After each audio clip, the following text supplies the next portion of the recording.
Tonight at 10, no new coronavirus restrictions in England before the new year, despite a record number of cases on Christmas Day. The Health Secretary urges people to remain cautious and celebrate New Year's Eve outside if possible. We'll watch the situation very carefully, and should in the future we need to act, of course we won't hesitate to do so. But tighter restrictions are now in force in Wales, Northern Ireland and in Scotland, which has seen a record rise in numbers.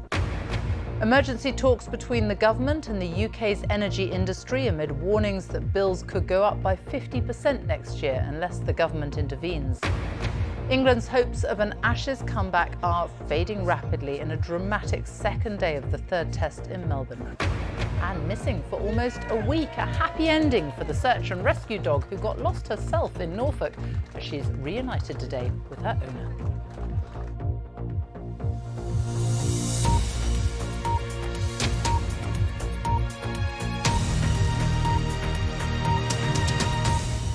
Good evening. The Health Secretary, Sajid Javid, has ruled out any new coronavirus restrictions in England before the new year, despite a record number of new infections in England, almost 114,000 on Christmas Day. Today, the Prime Minister met his scientific advisers to discuss the latest COVID data and the impact that the Omicron variant is having. The Health Secretary said 90% of COVID cases in England are now thought to be the Omicron variant. And he urged people to be cautious with their New Year's Eve celebrations, saying the government won't hesitate to act in future if necessary. Tighter restrictions have come into effect today in Northern Ireland and Scotland. Here's our political correspondent, Ian Watson. With a record number of COVID cases recorded on Christmas Day, there were fears of a rather bleaker New Year. Scotland, Wales and Northern Ireland have all imposed further restrictions.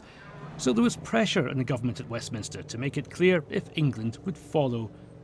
For the time being, it won't. And for the remainder of 2021, the message will be caution, not compulsion. There will be no further measures before the new year. We won't be taking any further measures. Of course, people should remain cautious as we approach New Year celebrations, and take a lateral flow test if that makes sense. Celebrate outside if you can. Have some ventilation indoors if you can. Please remain cautious. Many businesses will drink to that, but at this pub in Bristol, they say that even existing restrictions have hit them hard. We've already lost a very, very big trading period, already a really key trading period. Next month it'll have little impact because it's a quiet time of year anyway. Government ministers are still worried about the effect that self-isolation as well as sickness is having on staffing levels in the NHS, which is one of the reasons they haven't completely ruled out new measures in 2022. COVID is having a significant impact on staffing in our emergency departments. The most common figure coming back at us is that departments are reporting 20-25% of their staff off because of COVID-related reasons at the moment. And that's a really, really big deal for emergency departments. Westminster is now on a very divergent path from the administrations in other parts of the UK. But government ministers say they are analysing the data in England, not ignoring it. The Prime Minister was briefed by his scientific and medical advisers today, and Downing Street say he saw nothing in the data that would force him to push the red button on further restrictions in England. Had he done so, then MPs would have been brought back here to vote on them. That's now been ruled out, and you can see why Boris Johnson might have been quite keen to avoid that.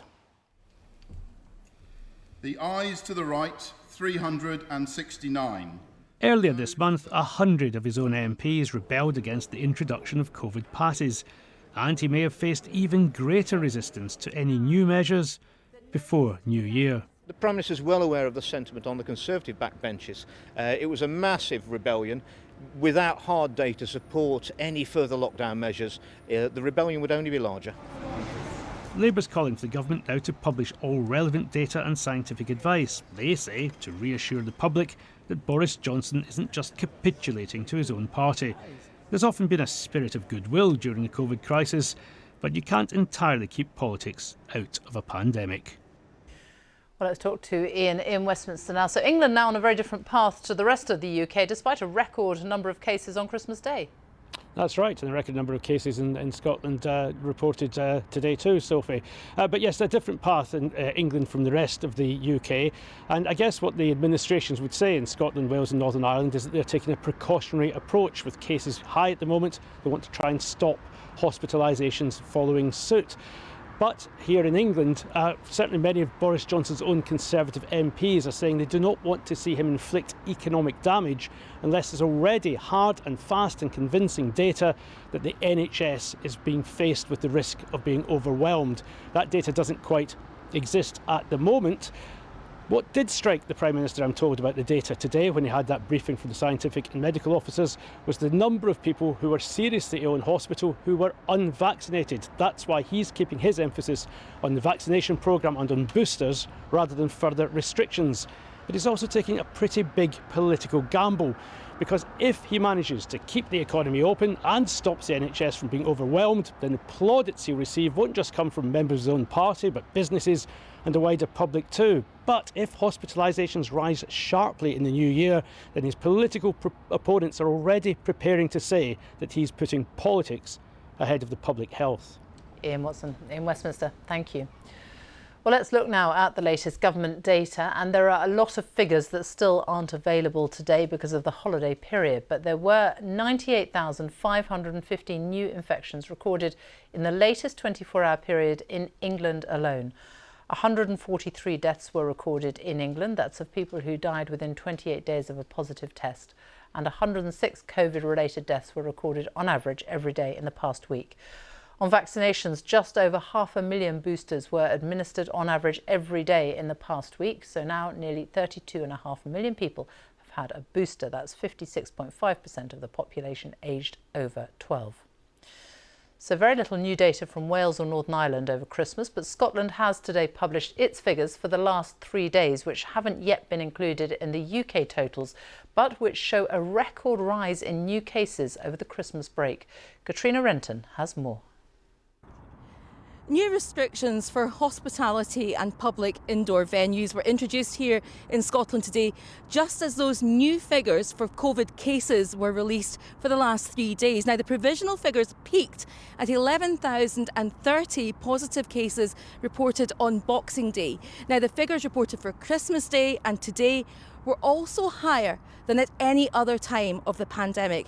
And the First Minister is warning that that's likely to be an underestimate due to the lag in reporting, and that the actual number of COVID cases is likely to be still higher. Now, Nicola Sturgeon said the expected wave of cases fuelled by the Omicron variant was materialising. And this is what the Scottish Government said could happen when the First Minister predicted a potential for a tsunami of cases. Now, the new restrictions introduced today and yesterday include distancing of 1 metre in indoor public venues and pubs, restaurants, gyms, cinemas and theatres, and table service in pubs as well.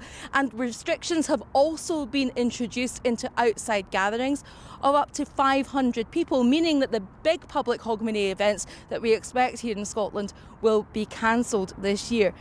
Katrina Renton there. Now, France is the latest European country to announce tighter restrictions. Daily infections topped 100,000 for the first time on Christmas Day. The French Prime Minister described the pandemic as feeling like a film without an ending. Our correspondent, Hugh Schofield, is in France for us now. And no lockdown, Hugh, but quite a few new restrictions, especially if you're not vaccinated. Yeah, there's a lag in reporting here too. So the figures for the last couple of days haven't been that bad, but everyone knows that they're going to be awful when they reappear with full force. On Christmas, just before Christmas Day, it was 100,000 new cases. Not all of them Omicron. The proportion of Omicron is lower, but it's going up very, very fast. And they're talking now of maybe as many as 250,000 new cases of COVID every day in a couple of weeks from now. So it's to stem that, to slow it down, to give hospitals some breathing space that these new measures are coming in. They include compulsory home working now for 3 days a week, 4 if possible, says the Prime Minister. There's a new limit to the number of people who can assemble indoors and outdoors, 5,000 outdoors, 2,000 indoors, and an end to standing service in bars and restaurants. You can only get served now if you are at a table. And accompanying all this, another measure interesting for those who are arguing about the sort of vaccination passports and so on. In France, we've had what they call a health pass for quite a long time now, which you need to be able to get into restaurants, long distance travel and so on. That has been converted to a vaccination pass. Up till now, you've been able to circumvent it, the vaccination, by having a negative test, and that would allow you into all these venues. No longer. From next week, you'll have to be vaccinated if you want to get into restaurants and so on. So it's a way of upping the pressure on people to get vaccinated. And a final thing that they've announced is later this week, they're going to set out new rules for how long you have to confine after you're a contact case. It's quite apparent that soon the place is going to be overrun by people who are contact cases, so they're going to have to lower the amount of time that you have to isolate yourself so the economy does not grind to a halt. Hugh Scoville, thank you. New York City has made it compulsory for everyone aged 12 and above to be fully vaccinated against COVID in order to access indoor entertainment and sports activities. It has also become the first US city to require vaccines for all private sector workers. Jabs are already mandatory for state employees. President Biden has said the US is generally well prepared to meet the surge of Omicron cases and its citizens need not panic. West Mercia Police have sent a written apology to the relatives of the former Premier League footballer Dalian Atkinson 6 months after an officer who tasered him and kicked him in the head was jailed for manslaughter. West Mercia's Chief Constable, Pippa Mills, said she was deeply sorry, adding that a police uniform did not grant officers immunity to behave unlawfully. South Africa has begun a week of events to commemorate the anti-apartheid leader Archbishop Desmond Tutu. Bells rang at midday today from St George's Anglican Cathedral in Cape Town, and they will ring every day at noon for the next 5 days to mark Archbishop Tutu's life. Table Mountain and the City Hall in Cape Town will be also lit up every night in purple, the colour of his clerical robes, until his funeral on Saturday. There have been emergency talks between the Business Secretary, Kwasi Kwarteng, and the UK's energy industry to try to resolve the ongoing crisis caused by rising wholesale gas prices. Energy companies have warned that bills could go up by 50% next year without government action. One energy boss predicted that the impact on consumers would be an enormous crisis. Theo Leggett reports. A midwinter meeting at a time when the energy industry is battling a deep economic chill. The cost of gas on European wholesale markets has been hitting record levels, and suppliers say consumers will end up paying a heavy price. Energy companies themselves have already been badly hit. More than 24 have gone out of business since the summer, and more casualties are expected. That's because so far they've had to absorb most of the extra costs themselves. It's a situation that won't last. Household gas and electricity bills are capped by the energy regulator Ofcom. But with wholesale prices at their current levels, it seems inevitable the cap will be raised in the spring, and raised significantly. That will leave millions of consumers across the country facing much higher bills. There are millions of households and millions of families who really struggle to afford to heat their homes in winter. With prices doubling next year, that is only going to get worse. There's going to be more families that need help, and those families that do need help will need more of it. People within the industry say ministers could consider cutting the environmental and social levies that energy consumers have to pay. Labour wants VAT on bills to be removed.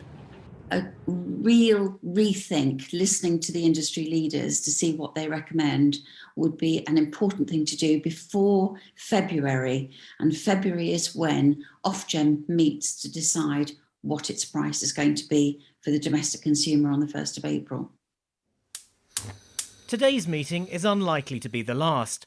The government says talks will continue over the coming days and weeks to ensure UK consumers are protected. Theo Leggett, BBC News. The number of shoppers in the UK looking for a Boxing Day high street bargain plummeted compared to pre-pandemic levels. Footfall for the full day was 41% lower than in 2019, as many people shunned shops, according to retail experts. The British Retail Consortium said many sellers would continue to see a boost in online trade amid concerns over the spread of the Omicron variant. The cost of global shipping has risen dramatically this year as supply chains around the world battle with the impact of the pandemic. It's led to frustrating delays for businesses struggling to meet consumer demand, but also to tens of billions of pounds of profits for shipping companies. Our global trade correspondent Chris Morris reports. On a misty morning in Leeds just before Christmas, at long last a container arrives, all the way from China. Yay! This family-run business develops and designs fun gifts, and this is the busiest time of year. 90% of their stock is made in China. It helps keep consumer prices down, but nearly all deliveries in 2021 have been late. Several containers full of Christmas gifts won't get here until January. We don't get this stock to them today. The order's gone. It's been a year of good business, but increasing delays and rising costs. It was delayed 3 weeks getting out of China. It was delayed another month on the sea. So you can see there that we've lost for a seasonal business. You know, this is stock that people can't buy until the last minute. It really hurts for a small business like us. This is where the container came from, Ningbo near Shanghai. The trouble is there aren't enough empty containers in China to meet the demand for sending goods around the world. COVID's shutdowns and delays have put global supply chains out of kilter. We already know it's a sensitive system. The Ever Given, the ship that blocked the Suez Canal for 6 days in March, caused massive backlogs. But it's COVID that's done the real damage. Container lines are run like train lines. They have schedules and they're meant to call at fixed times for fixed durations, and that's just not happening because they can't. And the cost of sending shipping containers by sea has risen dramatically. It has absolutely gone crazy this year. So if you're looking at short-term freight rates from Asia to Europe, you're looking at a 366% increase. Longer-term rates locked in 12 months in advance have gone up even more. The shipping container industry is on course to make vast record profits this year. Ports are working longer hours to keep trade moving. More ships are on order, but it will take time for things to settle down. The huge disruption caused by COVID-19 has exposed vulnerabilities in global supply chains. In some ways, they've held up remarkably well given the scale of the pandemic. But it's been a reminder for all of us of how dependent we've become on getting shipping containers delivered around the world on schedule. One option is to increase local production. They're starting to do a bit of that here in Leeds. But don't expect globalisation to retreat anytime soon. This is still a hyper-connected world. And now Omicron is creating more challenges for the supply chains we take for granted. Chris Morris, BBC News. Wildlife across the UK is increasingly suffering the impacts of extreme weather events and natural disasters. That's the verdict of the National Trust as it publishes its annual reckoning of UK wildlife winners and losers. The conservation charity also warns some of the landscapes it cares for are being altered forever. Our climate editor, Justin Rolat, reports.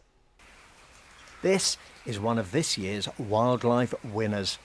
The first beaver family was released onto National Trust property in Somerset in 2020, and this year it produced its first kit. The baby beaver was born in June. But the UK's changing weather patterns brought losers too. Some seabird populations were hit by the storms that swept the country.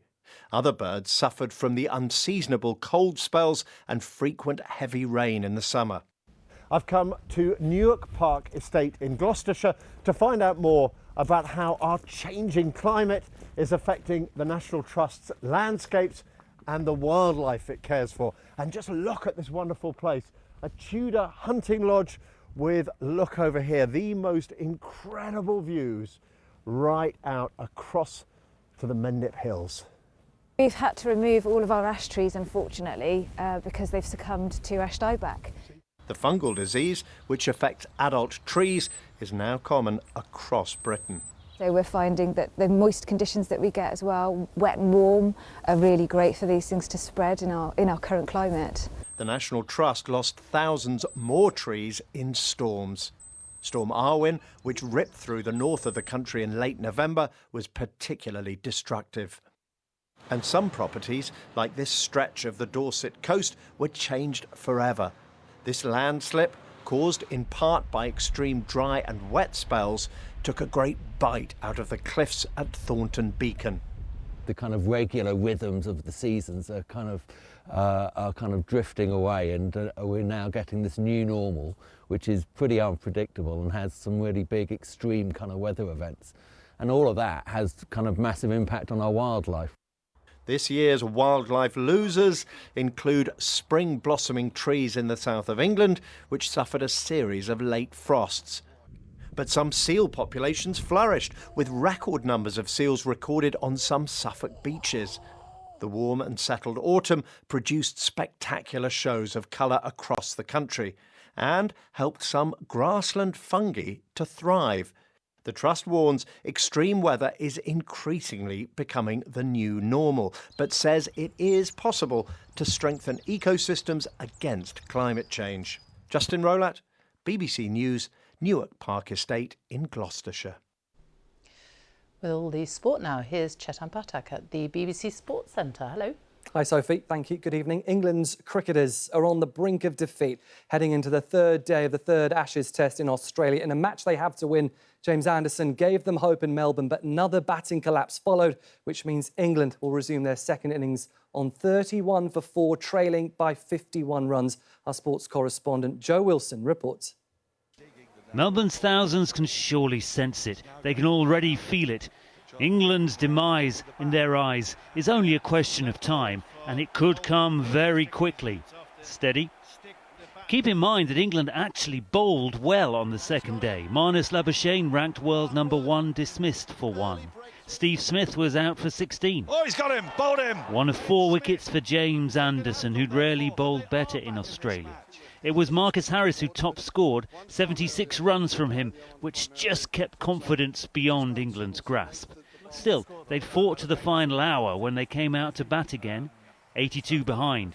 And then the true context was revealed. Zach Crawley first to go. David Milan out LBW to the very next ball. Hasib Hamid fell to the local hero, bowler Scott Boland, just to send things into a higher fervour. So Jack Leach was sent in to defend. Did not work. Root and Stokes will try to resist, with England still 51 behind. Beyond that, who knows? Perhaps not much. Joe Wilson, BBC News. A record 103 Premier League players and staff tested positive for COVID in the 7 days up to and including Boxing Day. 15 English top-flight games have been called off so far this month, but Newcastle's match at home to Manchester United went ahead tonight with the points shared. Our sports correspondent Katie Gornall was watching. For Manchester United, it has been a while. A COVID outbreak at the club meant this was their first match in more than 2 weeks. In that time, Newcastle have played 3 games and lost them all. Festive cheer has been hard to come by here, but where there is Alan Saint-Maximin, there is hope. And with United's defence scrambling, we soon had St James's Park rocking. United's new manager was not impressed. Even the great Ronaldo looked rusty. United needed a response in the second half. Still, they had to rely on their goalkeeper. But chances were coming. Eventually, Cavani took one, an equaliser United barely deserved. It would get worse for Newcastle as their star player departed early. But they refused to be beaten, battling to the end. They finished with a point. It could have been more. Newcastle may be rooted in the relegation zone, but they have spirit. And how? Katie Gornall, BBC News. When Rugby Union's Premiership Harlequins are up to third after they beat Northampton Saints by 41 points to 27 at Twickenham. Quins were 21-7 down in the first half, but fought back to win it. Lewis Liner finishing off the pick of their 6 tries. And the first Premier 15s match to take place at Twickenham. Harlequins women beat Wasps by 29 points to 5. Heather Cowell with the best of their tries after running almost the entire length of the pitch. And that is all your sport. You can follow day 3 of the Ashes on the BBC Sport website and on BBC Radio 5 live coverage from 11 tonight. Back to you, Sophie. Chetan, thank you. Juno is a search and rescue dog who has spent years helping to track missing people in Norfolk. But almost a week ago, she disappeared herself on a family walk. Her owner was distraught and went out looking for her every day. And this morning, she was finally spotted by a search and rescue team with the help of a drone. Our reporter Mike Liggins was there when they were reunited. Belongs to you, Ian? She does belong to Ian To Sean Lay and Liz given up Clements. hope. But this is the moment Juno and her owner Ian Danks were reunited. So I've just been incredibly emotional back there, as you've probably got on camera. But you know, I'm just totally humbled by what people are willing to do for people in the community, and that's what Lowland Rescue is all about. Juno is a short-haired German pointer and has been trained as a search and rescue dog. 6 days ago, she went missing on a family walk at Fritton near Great Yarmouth. And despite social media appeals and searches, there was no news. Tell me about Christmas without her. I'd rather not, to be honest. It's obviously been really tough on you. Yeah, it's the little things. It's a quiet house, her bed's empty. Today, search and rescue teams from across the country joined the search. And news came through that Juno had been spotted by one of the team's drone pilots. They think they found her. Flying along the riverbank, and there she was. It appeared, a yellow jacket. Stopped, zoom in, brought the drone down a little bit, and she just sat up and she looked up at the drone. I thought she's alive because she's moving. So that was it. She gets a good meal now? We've got lots of leftover turkey. So yeah, that's what we're going to do after a quick trip to the vets. Juno has lost weight, around 5 kilos, but is doing well and is now at home, resting in front of the fire. Mike Liggins, BBC News, Norfolk. Lucky Juno. There is more throughout the evening on the BBC News channel. Now on BBC One, it's time for the news where you are. Good night.